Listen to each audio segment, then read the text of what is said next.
Good morning, good afternoon, good evening, hello world. It's your girl Valentina Mami here for another episode of Mommy's House. I'm really excited about this one. This one's important. This one, the truth comes out. All of the truth. Every truth ever is coming out today. I'm nervous. I'm excited. I said a prayer before, so we're good. We're good, right? I'm going to share today things that I thought I would never share publicly. I mean, I knew I would. I just didn't know how I wanted to. I've been through a lot of craziness. And first of all, thank you so much to everyone who's subscribing, to everyone who's liking the podcast, sharing it. I'm really so blown away. I'm overwhelmed by the love, by the comments, by the feedback, good and bad. I'm totally here for it. I would say I have thick skin, and when we go back in time and I tell you about my life, you'll see why I have thick skin. But, you know, I'm also, if you don't let me merge in a lane, I will cry. So things do make me cry here and there. So I'm a little sensitive. But I've taken the feedback in a good way. It's constructive. I'm super grateful for it. Super grateful for everybody who's supporting this.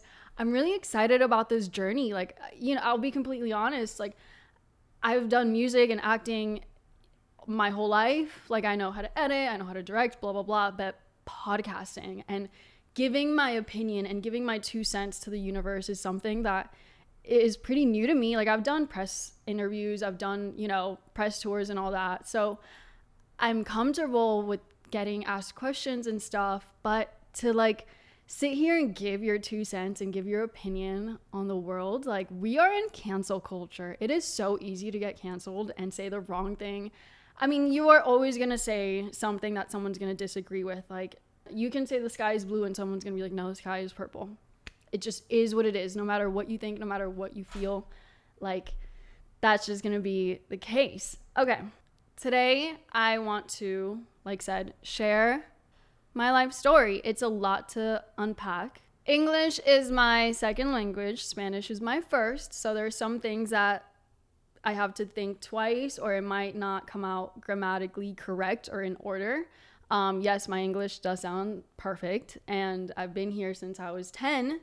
And I loved English class and all that, but sometimes things just don't come out right. So just bear with me. Okay, let's go back to the beginning. Let's just dive right in. So I was born in Colombia. My mother, who I'm going to bring up a lot because she's definitely a main character in my life, she has shaped me in a great way and also has been my biggest challenge and a challenge from God. So, born in Colombia, my mom at that time is top model, one of the most well-known models in Colombia, in the country. She won all these pageants. She was on novelas. She was on all this stuff. My dad at the time was also a well-known actor. So they're both kind of at their prime in their careers. My birth was all over the news. The media, la prensa was everywhere. Everyone wanted to shoot with my mom, shoot with me. There's covers and all this stuff. So as a baby, so an interesting thing to be born into, right? Shortly after, my mom and my dad divorced, and everything was pretty quick. That was pretty tough on my mom. So she moved to America. She moved to Miami along with my grandmother, who's another very main character, important person in my life. My mom, my grandma, me as a baby moved to Miami. My mom also wanted to expand her career. So she, got to the top of Colombia, and she's like, hey, now I want to go to America and take over America. So we moved to Miami. I'm a baby, obviously. Don't remember too much, but we're at I think we went to my cousins or something. So from year 1 to 7, we're living in Florida. It's great. It's beautiful. No bad memories, nothing bad. My mom had me at a young age, and my mom is a supermodel and someone in the industry who became a mom as a young age. That in itself is challenging. And my father, I mean, there wasn't like drama, there wasn't like negativity. Like my mom actually was born in America, but raised in Colombia. So she was able to come here, and like we were all residents, or she was a citizen, I was a resident. My dad, just because of visa reasons, he couldn't come to America. So, but we were still in contact and whatnot. Just a lot of fun. Like there's like small memories that I remember that are just like kind of extravagant. I mean, I'm going to share these things just because it's interesting and it's funny. I know I hate like showing off and like, like that's not where I'm gearing towards, but like random things, like my mom got really cool experiences. Like I remember like swimming in Enrique Iglesias' pool. I remember like my mom took me to this like Prince of something party, and I literally peed myself at like 3 years old, and he went and like brought like insane amount of clothes just to change. And it's just little fun, crazy Miami memories. Like my mom was going out again, she's like a top model, she's well known in Miami as well, so just very interesting for 7 years in Miami. So then my mom decides to move to Los Angeles and like create a career in LA. But during that time, while she got settled, she was like, me and my grandma, like, you guys go to Colombia, let me get settled, and then come when it's like I have, you know, stability, like a place to stay, a job, all of that. So okay, I'm 7 years old, I go to Colombia with my grandmother. So my grandmother pretty much remarried. My mom's dad passed away when my mom was a baby, so my grandma remarried. He kind of took the role, my grandma's like new husband, he took the role of like grandfather but also father. Like he was someone very important to me. He was like well off, he had a very like dope successful concrete company in Colombia. So that 1 year, I'm there from 7 to 8, right? That 1 year was like so fun. It was like just a long summer vacation. We went to like, if you're Colombian, like we went to Panaca, we did trips, it was so much fun. Like he always spoiled me, and whatever I wanted, like I would get, just because I'm his little girl, you know, and like it was a lot of fun. On the flip side, and this is where things kind of start getting a little dark. On the flip side, my grandma's background, my grandma's family, she is one of like, I don't remember exactly, but she's like one of 10, definitely. And she did come from like poverty and like just the slums, the dirt poor of Colombia. So when I went to Colombia, my grandma's sisters, they had a house, and it was a cool house, but it was in like the dangerous ghetto slums of Colombia. And while like my grandpa worked and my grandma would work too, like she sells jewelry her whole life, she would leave me at my aunts, who like were loving, were amazing, my family's amazing. But my aunts obviously had sons, and their sons had kids, and so the kids were my cousins. And I'm 7 years old, and my cousins are a little bit older, specifically one who was like 12, and he had like his whole little so I'm just meeting these people, right? Like at 7. They saw me as a baby, but I'm just pretty much meeting them. So he had like his little gang of friends, and they were all like the block, like all the friends on the block. And they were all a little older, except the neighbors were these two girls, these sisters. One was 12, one was 7. So there was one that was my age. So we all like became the squad of friends. And it was great. It was fun. But the 12-year-olds are like already experimenting. You know, they're drinking, they're smoking, they're cussing. And I know that sounds like a really young age. And it was what it was. And, you know, my poor grandma, my mom, all of that, like they trust that I'm with family and I'm under like good care. And it just sucks because it's nobody's fault ever. Like you just trust that humans are caring and compassionate and look out for you. So they're just trusting, but kids and young kids and preteens and teens are going to be shitheads for the most part and are going to experiment. And like, no matter how much discipline they have from their parents and stuff, like teenagers are going to be teenagers, preteens are going to be preteens, whatever, everything at its phase. So we all hang out. I'm obviously getting influenced. I start cussing. I don't believe in Santa. Like, I'm 7 years old, like, and they're drinking, they're smoking, and I like tried it. Like, I'm 7 and I'm trying these things only once, but they're also like watching porn and whatever. And so I'm exposed to these things at a very inappropriate young early age. And that's heartbreaking. That's really sad. And I don't wish that on anyone. It happens more often than not, and I hear a lot of stories where that happens, and it breaks my heart because that really shouldn't be the case ever. I have a little brother. I obviously want kids, and I'm just like, it is my will to protect them and protect the content and the things that they're exposed to and the people that they hang out with. Like, there's amazing friends, there's amazing people, and there's also just, you know, people that have good hearts, bad habits, can't help themselves, what they grew up with, environment. So there's so many things out of your control. What is in your control, and not even that much in your control, it's guiding your children. And I'm not a mother, so I'm of no place to say how to raise someone, but if I were, I would just do the best I can to protect, but also guide and also teach and inform. And yeah, I mean, there's no manual to parenting, and you try to do your best to protect your child, but the world is the world and life is life, and it's never going to be perfect. I'm getting exposed to all these things. That year comes to an end. I turn 8 and my mom's like, okay, you know, come to LA. So we pack ourselves, we go to LA. I'm in LA for the first time. The word Los Angeles to me, I don't speak a lick of English, so I'm like, wow, we're going to heaven. There's gonna be angels everywhere.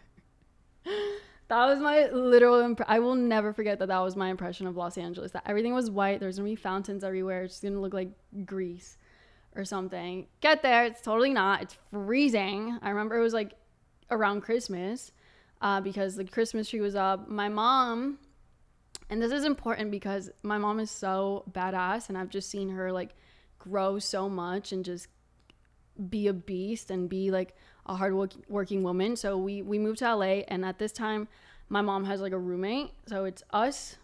It's a small apartment. It's me, my grandma, my mom, and like a roommate. This small apartment. When I came back, because I had spent a year away from my mom, I was a little estranged to her, if that's the right word. I was a little like, I was quiet, I was uncomfortable. I just wasn't comfortable, and I wasn't even comfortable to start school. And I wasn't talking a lot. So then my mom's like, yo, what's going on? Like, she would ask my grandma, like, what happened? What's going on? So from what I remember, eventually I opened up and I told my mom, I'm like, hey, like, I saw these things, I did these things, and I feel uncomfortable. So what she did is, I mean, she flipped out. She called everyone's parents, like probably cussed them out and blah, blah, blah. Anyway, all right, we had a little intermission because I got hungry.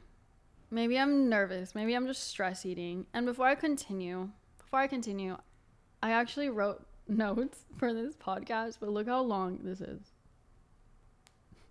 And I'm not going off them because I've overthought this episode so many times. Like, I'm like, how am I gonna do it? How am I gonna say it? Because I'm scared. Like, I'm scared to be vulnerable and share parts about myself that are personal.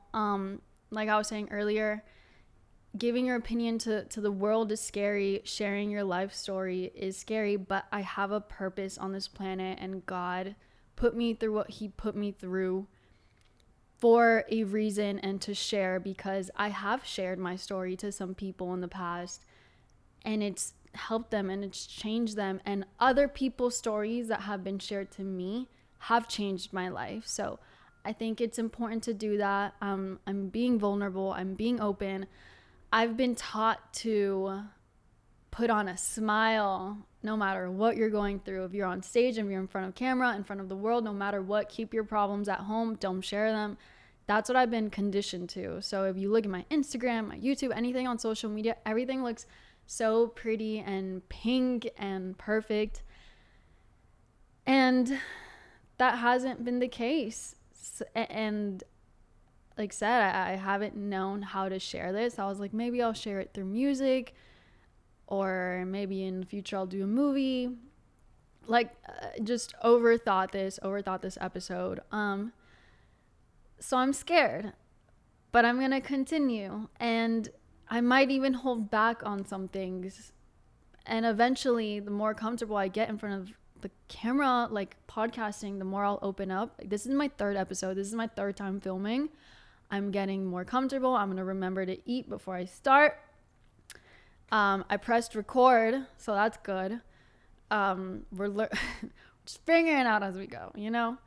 Okay, anyway, let's continue. So I start 1st grade. I go to the school called Fairburn in LA. I don't know a lick of English. I make friends with like this Latin girl. Her name is Jennifer Lopez, so I called her J-Lo. Eventually, I learn English. I start creating a really cool friend group. I become best friends with Danielle. Shouts out Danielle. She becomes like my sister. Logan, like all this squad of friends at Fairburn. Everything's great. Everything's dandy. But at third grade, we moved. So we go from living in the roommate situation. Then my mom gets another apartment, and then we move to another apartment. And in 3rd grade. So 3rd grade, we move it to Wilshire Boulevard. So we're with all the nice buildings. It's bougie. It's great. But my mom is busting her ass. Like, that is a single mother. My grandma's also working, helping raise me. So it's my grandma, me, and my mom. We're like the 3 musketeers. We're a package deal. It's going to be us till the fucking wheels fall off. So my mom's working. She's booking great commercials. She's grinding. She gets a job at Deal or No Deal. So she's a case girl. So we're at Wilshire. I moved to Warner. So Fairburn and Warner are still elementary schools. Very different schools, very different people. And again, everything I say, you might think like, why do I give a fuck about elementary school? It's important, and you'll see why it's important. I'm going to try to remember to bring up just pivotal moments in my childhood that have shaped me to the woman I am today. And again, part of the story, like the highlights. So these kids at Warner, we're in a nicer neighborhood. Everyone's pretty much, for the most part, comes from a well-off family. They're either rich, famous, successful in that area. So these kids are like the kids in Colombia. They're like more advanced. They're seen more and a little bit more spoiled. And, you know, it's different energy, different attitude, different conversations. Way more advanced from like the kids that I was used to at Fairburn. I become really close friends with this girl named Josie. You guys might know her. She's great. She's awesome. We were so similar, had such similar personalities, similar sense of humor. Like, that was my sister, and we were a dynamic duo. Like, if you think of me, you think of Josie, and we're just like this squad. So this is 3rd, 4th, 5th grade. I'm starting to now like boys and be open about it, and obviously so is Josie. And I remember I really crushed on this kid named Julian Sorolla. I think I literally studied French because the kid was French and I wanted to know French. Why I say that is because now boys are being introduced to my life, and yeah, so that's 5th grade. I'm still a good kid at this time. I'm still good. Just boys are now introduced. I'm wearing cute shit. Josie was very inspiring to me because she was so confident, and like she dressed super cute, and she was a cheerleader. So like she inspired me in a lot of ways. So we graduate. We now go to middle school. This is where I change forever. And we go to middle school. The first middle school I go to is a school called Emerson. Emerson is ghetto. It's in a nice neighborhood, but for some reason, I don't remember why. I think it was just busting. I don't know. It was ghetto. We had uniforms, and you start seeing me be very like, okay, so I'm participating in talent shows. I loved English, so I'm winning like all these English writing poem classes. So you start seeing as a young kid, like I don't want to just talk about the negatives of my life. Like you start seeing me develop and be active and confident in like the arts department. I was always in the dance teams. I was always in dance classes. I actually ran for like president or something. Like what stuff? I don't think I won. I think like anyway, I'm in 6th grade. I'm at Emerson. Again, start dating, start like, you know, getting into boys. I think MySpace is like popping at that time. I get kicked out of Emerson for the dumbest reason. So I get kicked out of Emerson because me and this girl, Beatrice, I'll never forget, we threw like fart bombs and fart spray in our science class. And it smelled so bad that the whole school had to literally evacuate. And then the firefighters came, and like, because they thought it was like some chemical, like some crazy shit that happened because it was in our science class. I'm freaking out, but I'm like trying to keep it cool. She's like, I didn't do it, like so low key. And then someone snitched. Someone literally went and said the sauce, go in and come out and snitch. And I got so scared, and I confessed. And I was like, it's me, I'm sorry. And got kicked out. Anyway, so got kicked out. My mom moves. She buys a condo in Brentwood. Again, back to like my mom's just scaling up, leveling up. She's killing it at Deal or No Deal. They love her. She buys this crib in Brentwood. And because I moved to Brentwood and I got kicked out, now I'm in Paul Revere's district. And this is a different middle school. Again, it reminded, so the kids from Fairburn went to Emerson. The kids from Warner went to Paul Revere. Again, these kids at Paul Revere are so much more advanced, in a nicer neighborhood. Everyone has money for the most part. Famous parents, money, whatever. They're not private schools, but whatever. They're in a good neighborhood. In this school. So now we're at 7th grade.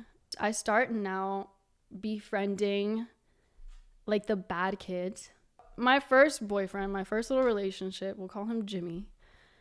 Jimmy was not a good kid. He was already drinking. He's already smoking. He's, you know, crazy, like just a crazy, the baddest boy of all the bad boys in the land. And I thought that was so attractive. And then, yeah, we dated for like 6 months, went to summer camp together, like all this, like it was kind of serious. I'm like 13 at the age, and I'm way too young. I'm way too young to be in the type of relationship I was. And a big, you know, motif and a big part of my story is that I just grew up really young, way too young. So I'm seeing this kid, and he's introducing me also to like just the bad kids. And so I become now friends and in the squad of the bad kids. So something I want to mention and something that's important is where Mami comes from. So I become homies with this kid named Luca. Luca is a great graffiti artist and artist in general. He's a great painter. He's great at art. Bad kid, getting in trouble. And so he does graffiti. So then I get really into it because I'm watching him do this. And I'm like, well, I want to do this. And this is a full circle moment. It's kind of sidetracking. But there was this movie called Bring It On All or Nothing. And there was a character in the movie called Leslie. And she had this little chant called, my name is Leslie. Yeah, I like to party. Yeah, and when I shake it, yeah, boys say I'm mommy. So all my friends would call me mommy because of like that scene. So fast forward. I tell Luca, I'm like, I want to tag mommy. So he teaches me how to do it, the style, what kind of spray paints, what kind of markers, with all of this. So I get really, really into graffiti. And my tag name was Mommy. So that's where Mommy comes from. That is the origin of Mommy. That's like at 13 years old. So just so you know, that's been there for a while. Back at home, my parents, my mom, my grandma still think I'm innocent. You know, they still think I'm young. Like, I'm good at hiding things. I'm good at lying. Unfortunately, I'm good at saying I'm just hanging out with my friends and doing this and doing that when really we're like, you know, smoking and drinking and partying, whatever. So I'm still innocent in my mom's eyes. My mom was really innocent until she was like older. So was my grandma. So to them, like, I'm still just a sweet, innocent 13-year-old girl. But no, unfortunately, any inch, sense, anything, atom of innocence was so out the window by 7th grade. So tagging becomes a really important part of my life, and Luca and stuff, like, would hang out with in Venice. So then I start hanging out in Venice, and I become friends with like Chelsea and like these just people that lived and hung out in Venice. And again, these groups of people are so fun, so crazy, just out of a movie. Like, all of this is so out of a movie. If you've seen like Lords of Dogtown, if you've seen the movie 13, go check that out. They're old movies, but that just is exactly what I was seeing and experiencing. But yeah, like said, these kids are smoking, they're drinking, they're skaters. Everyone's a skater and everyone's really good, really fun, really funny, just living life like there's no tomorrow. Just making the best out of every single day. Like, you're by the beach, you're skating, you're with your homies, like, you're getting into trouble, nothing matters. We're just literally young and wild and free. So I'm super into graffiti. I'm literally walking, me and Luca and whatever friends that I built in the graffiti community, we are walking from downtown LA to PCH, tagging everywhere, graffitiing everywhere, and then walking back, like, on foot. And the thing is that I don't look like a tagger. I don't look like someone who's doing vandalism. Like, I'm literally carrying a purse with spray cans and pens. I'm wearing like cutesy little girl stuff, so I would never get caught. You would never think. But I was up. I was active. Like, I wasn't an expert. I wasn't a beginner. I'm like in the middle. I would have loved to have been an expert. It's such dedication in the graffiti community. Like, I'm going to always appreciate art. I don't appreciate crime, vandalism, hurting someone, ruining someone's property. Like, I understand the cost of fixing that. So it's a double-edged sword. And I mean, I fast forward in the story, I do eventually get caught and never do it again, because jail is not fun. And the fines that come with it is not fun. Like I said, I was really into it. I'm climbing billboards, I'm climbing walls, I'm hopping over fences, I'm like going crazy. So yeah, I mean, that was just a really, really big part of my life. So I'm like 14 at this time. I think I'm 8th grade. And then I meet Devo. Devo's this guy I met in Venice, and just important part of my life in that time. And at this time, I want to remind, like, I'm crazy. I'm tagging, I'm stealing, I'm cussing, obviously I'm smoking, like, I think I'm selling weed at this point. Now my mom is catching on to things, and there's a lot of fighting at home, a lot of fighting with my mom, a lot of fighting with my grandma. I feel horrible, obviously, nowadays, because they're like, my mom does not know how to handle this. Like, anyone would react with a lot of anger and fight, and just, it was toxic, it was dark, and it was hard, as a lot of parents that deal with teenagers. So yeah, it's getting hectic at home. I'm fighting, I'm missing school, like, I'm not good at school, I'm failing everything. But I always got A in English. My report cards were so funny, because it's like English, I have A, everything else I have F, including PE. I hated PE. Still hate PE. Just kidding. We love exercise. I get into this relationship, again, at a young age, and this is my first love. And it was Bonnie and Clyde type thing, just wild young kids.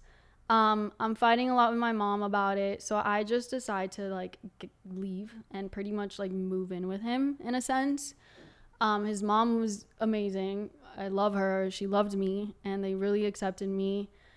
I'm not doing good in school. I get kicked out of Pali, so I go to Palisades High School. I get kicked out for just not going, so then I have to go to continuation school, which is like the criminal school next door. Really fun, amazing. At the time, fun school. All my like bad homies were there, and we were all just troublemakers. I get like a job at a skate shop just to make some extra money. I think I'm like slinging, and really in love with this kid. And this is a lot for a 14, 15, 16, 17-year-old. I am just fully rebellious, fully defiant, fully like completely against the law, completely against any authority. You couldn't tell me what to do. You couldn't even try to tell me what to do. I'm fighting. I'm just getting arrested for fighting left and right. We can get into that maybe another time. They're really funny stories. I got my ass beat a couple of times. I beat bitches up a couple of times. Again, I'm so not condoning any of this. Like, please stay till the end so you can see the resolution and see how much I learned and how much of the complete opposite human I am. But also, this is just teenagers and we're just young. And this is something that, you know, the older I got, I felt so guilty for everything. But I'm like, I was young and a lot of teenagers did this. And actually, some people didn't even get out of this. So, like, thank God that, like, I got pulled out of this, and you'll hear how I got pulled out of this. It wasn't by choice. I almost died. So, yeah. So this is a lot for a young teenager. I'm in like this serious grown relationship. I'm working. I'm really lacking in school. I'm not talking to my family. I'm really estranged from my family. Like that just went to shit completely. And you know, my poor grandmother would pray every single day for me to be okay. I'm in trouble all the time. Oh, and a very important thing. So hanging out in Venice, we had this friend Jake, and he was really good at rapping and freestyling, and he was always freestyling, and he would kill it. And that inspired me so much that I started trying it for fun, like just spitting flow. And if I got good and I liked it and I was pretty good at it. So that's where like rapping and music kind of started. Like I would just freestyle for fun. Like there's tons of videos and voice memos of me at like 14, 15, 13, like recording songs and like, but I had no idea what the music industry was. I had no intention of like being a rapper or an artist or anything. We're just doing this totally, completely for fun. But yeah, that's where that started. So, but the thing is, my boyfriend at the time, he like didn't like that I did that. At the time, we're kids, so he's like, stop doing that. So it was a toxic relationship. Like I am hurting my body in so many ways, like poisoning my body. I'm not eating good. And eventually all of that and years of that, just so many crazy stories within those years that, like said, I'll unravel throughout this time, but not all in this episode because I don't want to keep you here for like a million hours. But anyway, this is where my life completely changes. So at 17, I think I get into like this fight with my boyfriend, and I like kind of run away and I escape and I party with my homegirls because I hadn't seen them in a while, and I just overdo it, like way overdo it, and I wake up and I'm throwing up blood, like pure like hurling blood, and it was so scary. It was like out of The Exorcist, like scary movie. And the thing is, my friend had like gone to like a shoot or something, so I get on like a bus and I go to my mom's, and I haven't seen or spoken to my mom in a really long time. So I get to the doorstep and I knock and my mom opens, and I have blood like everywhere, and she loses it.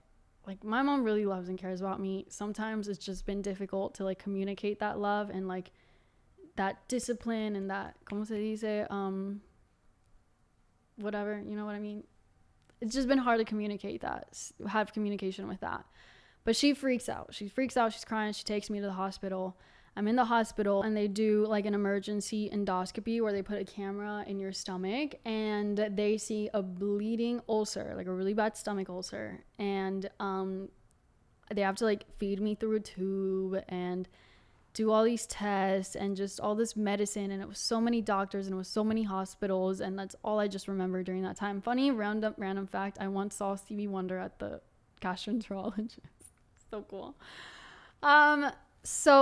So I'm very sick, and I had never in my life had anxiety. I didn't even think it was a real thing.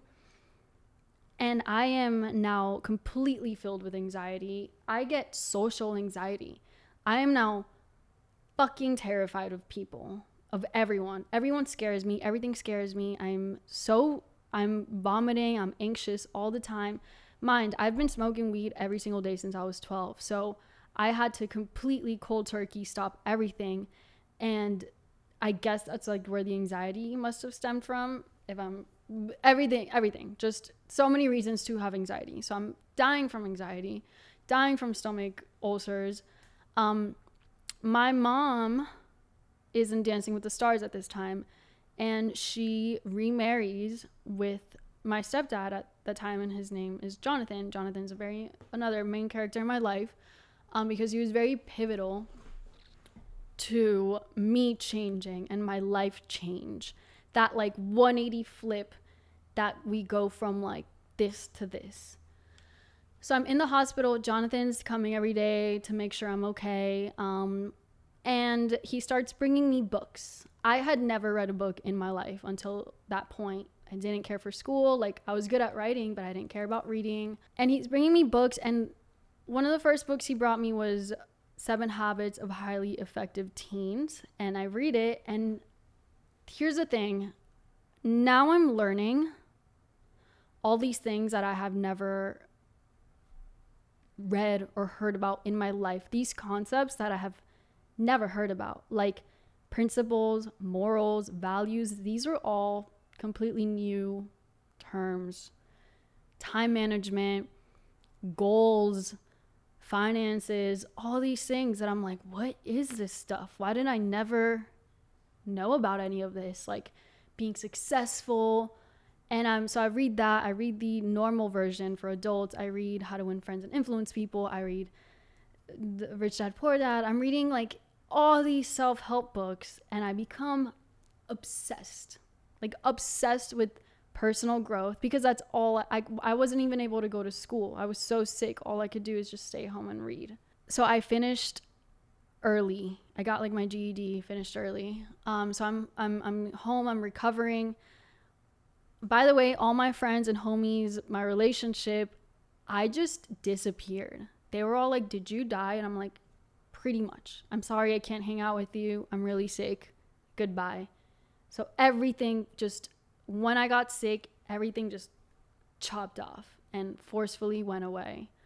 So that was the end of that era. So now I'm in this time where I'm watching YouTube videos, I'm going to seminars, and I'm reading and taking notes, and I'm learning. And I get really into Warren Buffett, and he's like, you need 7 sources of income to be successful, and blah, blah, blah. So my stomach gets better, my health gets better, and I just become obsessed with becoming successful and becoming an entrepreneur and become hardworking. And so that was my first flip. I'm 19 at this time. So about 6 years ago. I start investigating how to get into music, because I always loved music. I always loved writing songs, always loved just rapping and instrumentals, freestyling. Like that was always something I would do for fun. So I'm like, okay, how do I do this seriously? So I do music. I started getting into acting. I signed with an agency. I do headshots, all that.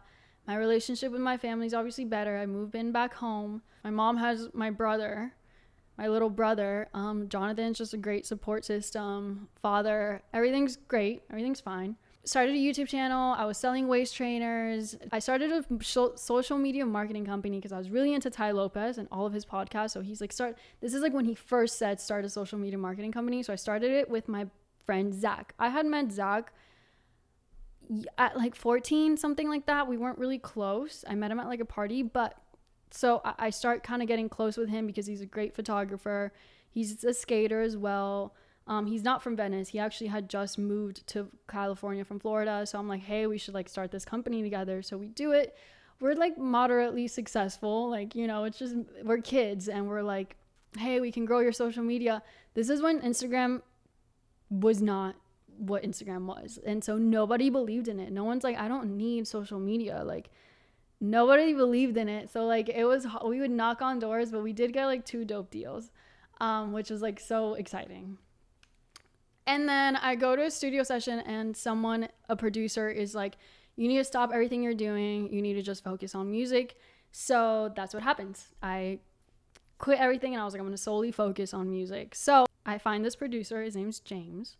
And I go to the studio and he's like, okay, tell me about it. Tell me about your life. And I was like, I want to just focus and I just want to work hard. And I have a really crazy past and I have a really crazy story. But I just want to tell all my friends, my ex-boyfriend, all of that I'm going to focus on my career. So the first song I write with James is called Focus, one of my favorite songs. And it was like a letter to my ex, to all my friends, like, baby, I'm focused. Like, that's it. That's what I'm doing. So I dropped Focus, and then I go to this audition that they were looking for a girl group. So I get into this girl group, and that ends, and then I get into this other girl group. And this girl group was like 5 Latin girls, so we're like the Latin Fifth Harmony, and I'm the rapper of the crew. By the way, I only liked rapping. Like, I would have never called myself a singer in any shape or form. I was like, I am here on this planet to be a rapper.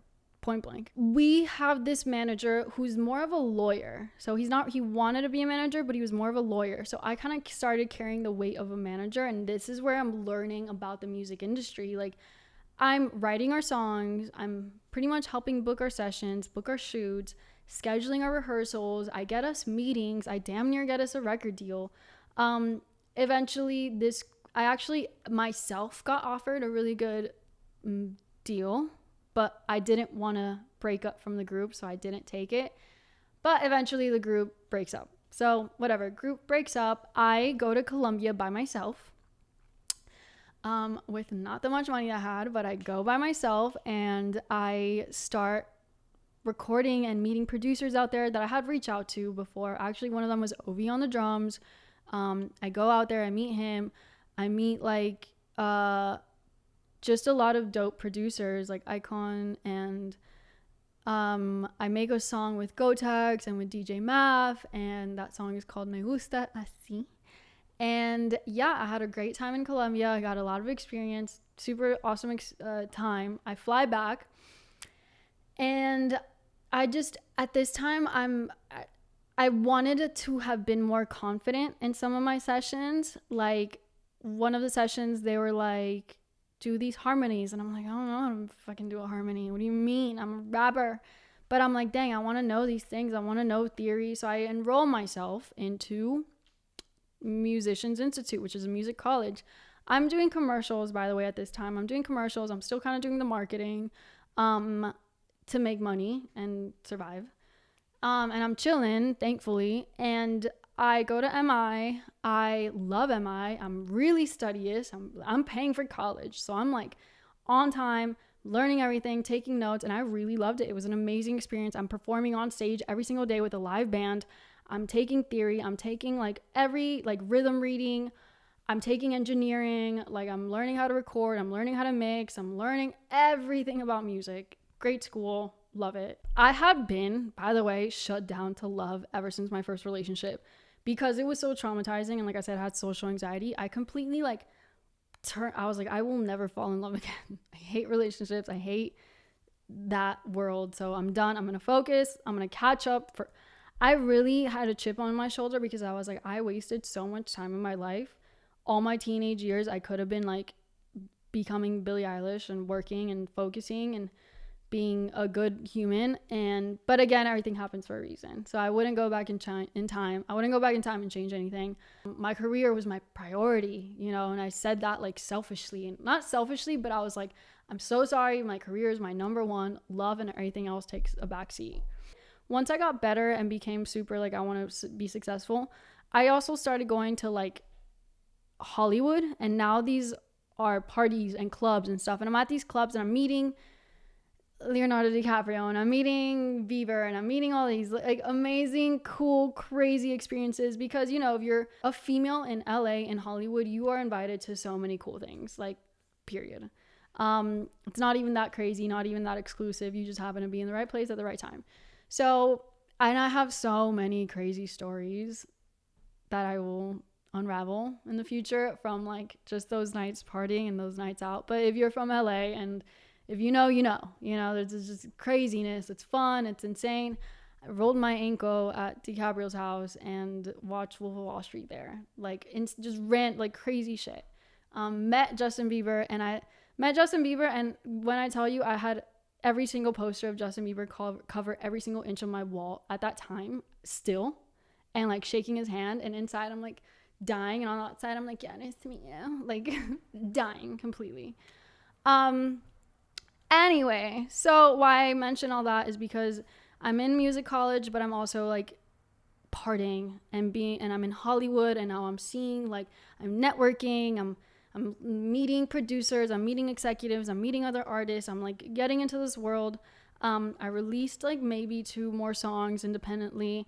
I didn't realize how expensive it was to be a music artist. So when I would go to like music video directors and editors, they're like, it's 10 grand, it's 15 grand, it's 50. I'm like, I don't know that. So like, I learned how to edit, I learned how to direct, I kind of just learned how to do everything that I like couldn't afford to do. So got really good at all of that. I'm just someone that, like, if I set my mind to learning something, I learn it, and I have to like be an expert at it. So and hence why I went to college, and I wanted to like really, I didn't even care about a degree. I'm there to like fully learn. And the cool thing about this college is that it was open 24/7. So you hear musicians and artists and everything practicing till like 4 or 5 a.m. like the drummers.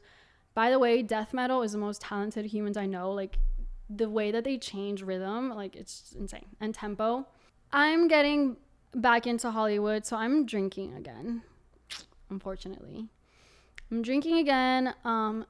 My stomach is forever, I mean, no, I don't want to say that, but my stomach is sensitive now to alcohol. If I don't eat, like, acids will open my ulcer back up, stress. So I have to be really mindful of my body, of my health, of my stomach. But I'm in Hollywood and I'm drinking again, and it's affecting me, and I get really into it. And that's when I was actually at a session, a recording session, and then I just got way too drunk and I couldn't finish. And then like I went to a party, made a fool of myself, and then I come home fucked up, hungover, and I wake up and I'm like, that's enough. Like, that's fucking enough. Like, it's getting in the way of my career. I went and I got the word sober tattooed on my hand. I went to AA, really amazing AAs. I did all of it. I stayed sober for a while. And then, but the thing is, I started getting really uncomfortable with going out, because every time I'd go out and I'm sober, I would get so peer pressured, or people would feel so uncomfortable around me. They're like, why aren't you drinking? And like, they would get uncomfortable, and I was like, you know what, I'm just not gonna go out. So I just started really isolating myself and just working, so recording, editing, and then I meet Ruckus, DJ Ruckus, and he sends me some beats. I reach out to my buddy Adrian, who I've met, and he's an amazing producer, amazing writer. So blessed to know him, so blessed to work with him. I'm so blessed to work with everyone that I've worked with. But me and him sit down and we write the song, and the song is amazing. And I'm like, okay, Ruckus has blessed me with this opportunity to work with him. Like, let me knock this out of the park. And this song becomes my like investment, my life, my like one thing that I can prove to the world that I'm a worthy artist. And obviously I wanted the label, the manager, all of that. I heard that comes to you, so I never went out and like seeked it. I would never go and be like, hey, would you manage me? Hey, would you sign me? So whatever, I focused on what I can control, and that's making music.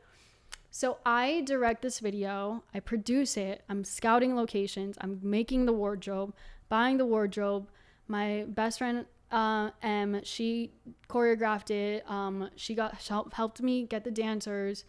We're doing rehearsals. Like, I put money into this. Thankfully, like, Nick Shaw helped me out. Like, a lot of people helped me out and like did favors for me for this video, because I'm like, this is like, please invest your time and your energy into this. Like, I will repay you. It will be worth it. Like, I'm giving it my all with this one thing, and I will never ask anything of you ever again. So I was so gracefully and amazingly blessed by the people I knew. And I never, if someone does something for me, I will never forget it. And I will triple, quadruple, like, pay you back. So a lot of people believed in me, helped me out with this project. I worked on it for like damn near a year. And then this was like COVID, like right before COVID. And then around, it was like May, I drop it, and I'm so scared, and I've worked on it for so long. Like, I recorded time lapse of me editing this thing, and you would just see the sun do this for days on end, and all I survived off was like coffee, boiled eggs, and like steamed potatoes. I released this during COVID, and it's fine. It's not bad because a trend went pretty much viral with it. I had amazing help by Brian, who has an amazing marketing company, and he really like guided me and helped me market this well. So a lot of people did this dance trend on TikTok. Ruckus was a huge part of marketing it with me. A lot of amazing people shared it. I did some of my first big press release. I was on interviews every day, and it was all over Colombia, and it was so scary. It was so cool. I finally felt like the fruits of my labor. The video did amazing. The song was doing amazing. I was like, oh my gosh, this is working. Yay. So excited, so happy. And I'm like, okay, well, now all the success comes, right? And I got help. It opened doors for me. You know, I didn't get the record deal and like the big blah, blah, blah. I didn't explode, but a lot of doors opened for me. And then, so now my team expands. I kind of get into this like production deal. I moved to Miami. And in Miami, I'm doing a lot of shows, making music, dropping music videos. It's great. I have a dope team. In Miami, I get into this like toxic relationship. It hurts me a lot, very, very badly. It's very negative, very dark, very shitty. Yeah, it just left me really hurt. So then I moved back to LA, and I'm really depressed. I'm really hurt at the time.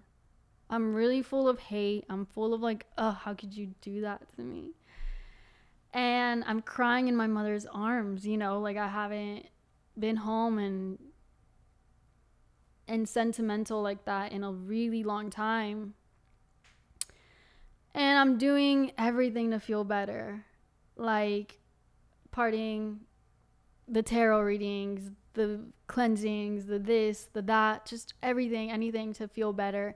And then my mom suggests, she's like, let me have this lady pray over you. She just prays. So I'm like, whatever. At this point, I was like, anything to make me feel better. So she calls me on the phone, this lady, and she just prays. And for the first time, I feel this like weight lifted off me, and I felt happy, and I felt alive, and I felt like, wow, life is okay, and I'm not going to rot in depression. So that was great. And I was like, okay, everything's fine. The next day, my buddy Warren invites me to church, and just randomly, not like just coincidentally. And I'm like, I got to get out of the house. Like, yeah, let me go. And I go. And the sermon just completely changed my life. You know, when you go to church and like that sermon like was for you, that sermon was for me. Huge shouts out to Judah Smith. He's an amazing pastor. He says the things he says so brilliantly, and he just knows how to get to you. And that's when I gave my life to Christ. I raised my hand. I'm crying. And I have many videos on what the sermon was about, but it was, if a snake bites you, don't let the venom poison your heart. And I had felt like a snake bit me, and I was letting the hate poison my body. And the whole point was forgive. Forgiveness will set you free. And that's what happened. I forgave this person. And I was like, it's fine. What you did was fine. I forgive you. And I was so happy. I could laugh. I was so happy. Life felt normal again. Everything felt normal again. It's like I could continue life. And I was like, where has this been my whole life? You know, like I've gone to therapy. I've read thousands of books, like all of that. But I now started going to church every Sunday. Started going to Bible study, and I paused everything, and I dedicated my life to Jesus and to church and to God. And I became this Christian. And and if you can tell, religion had never been part of my life. My mom was more like spiritual, manifesting, vision boards, which I still have a vision board, like all of that. But my grandma is Catholic, grew up Catholic. She would like pray. She prays every single day. She goes to church. I did my first communion, but religion wasn't something implemented in my life at all. I always thought it was weird. And I was very defiant. I didn't like authority. And when I was a kid, I thought Jesus and the Bible and religion was trying to be authoritative. And it was something that would tell me what to do. And if something told me what to do, I hated it. And I did the exact opposite. So now, fast forward to the young lady I am today. So all those trials and tribulations, all that led me to where I am. And my biggest thing is that we've all been young. We've all done things. If you are young, life is crazy. It is so important who you surround yourself with. It is so important who you call a friend, who you get into a relationship with, what career you choose, what way you choose to achieve things. There is always a better way to do things. There's always the right way. It might be slower. It might be more boring. You might stand out. You might not be the cool kid. But I promise you, it is so much better. And you will grow up and you will reach a day where you're like, I'm so happy I made the choices I made. I'm not here to be like Debbie Downer, like goody two shoes and, don't have fun and be really strict. But be careful, be mindful, think about your future self, think about where you want to be in life. Yes, be in the moment, be present, be grateful, but protect your temple, protect your body, protect your mind, guard your heart. Read, learn, study, investigate, ask twice, think about it, take time before you do something.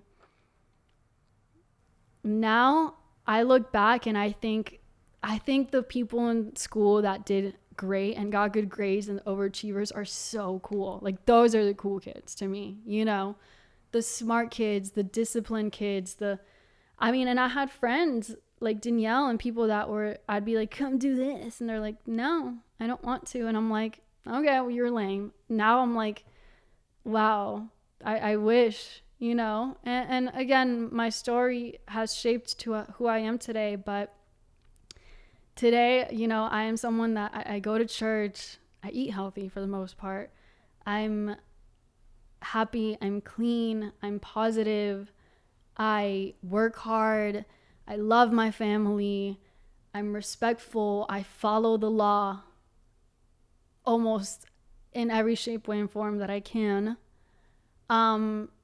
And I'm a goody two shoes and all of that. And I love it. And I'm so proud of it. And I respect my body and I treasure my temple so much. And if you knew me as a young girl, you would never recognize who I am today. And if you know me now, hearing my past, you would be like, no way. Like, you never think that of me. Like, I look back and it's like, it's just such two different people. Yeah, you would have never thought that I was like this little tagger rebel, got arrested, got into fights, did drugs, did this, did that. Like, you wouldn't think that. I hope not. Because I flourished and I went through trials and tribulations. And now I meet young kids and stuff. And I'm like, trust me, as someone who's been there, done that, seen it all. Do the right thing. Like, just do the right thing. I promise you, it's so much cooler. You are so much doper. And whatever, you don't have to be young, no matter what age you are in life. You could be 40 and like still wilding out, like, to each their own. And I'm not here to rain on anybody's parade or anything. Just like I said, be careful with your body, be mindful, work, study, thank God, praise God. A big thing that religion and Jesus did for me is implemented these rules in my life, these laws that I now follow. I follow the law. I follow the Bible. I follow the 10 Commandments. I have someone now. I have a father. And by the way, I love my dad. We have a great relationship. I've spent time with him totally in my life. Great actor, so funny, great inspiration. I traveled to Colombia. I see him. I spent time with him. But anyway, I have now a father every day, every moment, every second of the day that I respect and I talk to, and church is home for me, and I love going and I love learning and I love praising, and it's given me this discipline and this lane, and it's been hard to discipline me. It's been hard to tell me what to do, but I do that for myself, and I push myself, and I try to give myself grace. But I'm tough on myself because I wasn't. No one was. I mean, my mom tried, my grandma tried. They really tried. But yeah, so okay, this has been really long, and I just poured everything out on the table, and we should wrap it up. But that is my life. If you stayed till the end, thank you so much. I really appreciate you. That was really scary. I probably just rambled for way too long, but now you know a bit more about me. I hope that you come back. I hope to see you again. I hope you enjoyed that. I love you guys. Let me know your thoughts. God bless you. I'll end it off with a prayer, since I always have someone do that. Thank you, God, for this platform, this opportunity, this day. Thank you that I woke up, that I have health, that I have a home, that I have family. Please bless everyone around the world with food, home, shelter. Please protect everyone. Thank you for everything that you put me through. Thank you for teaching me the lessons you taught me. Thank you for saving me. Even when things seemed horrible, they were blessing in disguises, like getting really sick. Had I not gotten sick, I probably would have stayed in that life and died or something. So you knew what you were doing. Please let this message come across the way that I intended to just serve as an inspiration, to reach the 13-year-old girl that it needs to reach, that I wish had reached me at 13 or 12. I pray for love, health, happiness, which I have all of that. Thank you for this platform. Thank you to everybody who listens to this. Please bless everybody who listened to this, and just guide me, guide my words, guide my thoughts, guide my steps. May I just be a vessel for you to inspire, to teach, or just be a presence to someone. I'm here to serve. I'm here for the people, for you. And yeah, amen. Okay, thank you so much, everybody. Love you. Bye.